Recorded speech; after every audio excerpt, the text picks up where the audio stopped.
இன்னைக்கு நம்ம ஸ்க்ரீன்மேட் சேனலில் டைரக்டர் அனல் அரசு இயக்கத்தில் ரிலீஸ் ஆயிருக்க ஃபீனிக்ஸ் படத்தை பற்றி பார்க்க போகிறோம். இப்போ இந்த படத்தோட ஒன்லைன் என்ன அப்படின்னு பார்க்க போகிறோம். படத்தோட ஸ்டார்டிங்கில் ஹீரோ ஒரு ரூலிங் பார்ட்டி எம்எல்ஏவை கொடூரமாக கொண்டுட்டு ஜுவனேலுக்குள்ளே போயிருந்தான். அதனால் அந்த எம்எல்ஏவோட ஒய்ஃப் அவனை எப்படியாவது பழி வாங்கியே ஆகணும் அப்படின்னு சொல்லி ஒவ்வொரு கேங்காக உள்ளே அனுப்புகிறா. இவன் அதெல்லாம் டேக்கிள் பண்ணிக்கிட்டே இருக்கான். ஸோ இவன் எதுக்கு அந்த எம்எல்ஏவை கொன்னான், அந்த கேங் இவனை கொன்னாங்களா இல்லையா அப்படிங்கிறதான் படத்தோட மொத்த கதையே. கேஸ்டிங்கை பொறுத்த வரைக்கும் சூர்யா, விஜய் சேதுபதி அவருக்கு தான் ஃபஸ்ட் படம் ஹீரோவாக நடிச்சிருக்காரு. அப்புறம் வரலட்சுமி சரத்குமார், திவ்யதர்ஷினி, அஜய் கோஷ், ஹரிஷ் உத்தமன், காக்கா முட்டை விக்னேஷ், இந்த மாதிரி சில தெரிந்த முகங்கள் நடிச்சிருக்காங்க. நடிச்ச எல்லாருமே ஆவரேஜாக நடிச்சிருந்தாலும் காக்கா முட்டை விக்னேஷ் ரொம்பவே நல்லா நடிச்சிருந்தாரு. சூர்யாவுக்கு ஆக்டிங் வைஸ் சொல்லிக்கிற அளவுக்கு இல்லாட்டினா கூட ஃபைட் சீனெல்லாம் ரொம்பவே சூப்பராக இருந்துச்சு. அந்த ஒவ்வொரு ஆக்ஷன் சீனையும் அவர் கேரி பண்ண விதம் உண்மையிலேயே சூப்பராக இருந்துச்சு. சாம் சிஎஸ் மியூசிக் ரொம்பவே நல்லா பண்ணியிருந்தார். ஃபர்ஸ்ட் ஹாஃப் ஃபுல்லாக கதை எங்கேயுமே நகரலை. அவள் கொல்ல ஆள் அனுப்புகிறா, இவன் அவங்க எல்லாரையும் அடிச்சு நொறுக்கிறான், அந்த மாதிரி தான் போச்சு.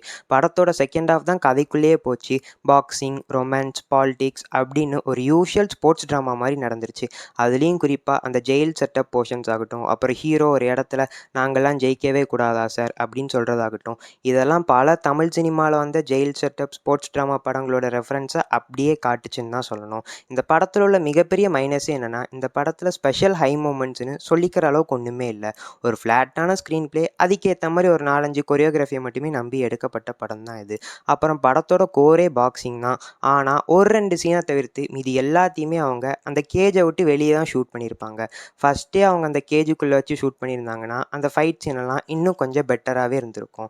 இந்த படத்தில் இவ்வளோ பிரச்சனைகள் இருந்தாலும் ஹீரோவுக்கு ஆக்டிங்க்கும் டைலாக்கும் இம்பார்ட்டன்ஸ் கொடுக்காட்டினா கூட ஃபஸ்ட்டு படத்துக்கே இவ்வளோ ஸ்ட்ரெயின் பண்ணி அந்த நல்ல கொரியோகிராஃபியெல்லாம் சொதப்பாமல் ஹேண்டில் பண்ணதே ரொம்பவே மெச்சூர்டாக இருந்துச்சு. அதுவே ஒரு பாராட்டுறதுக்குரிய விஷயந்தான்.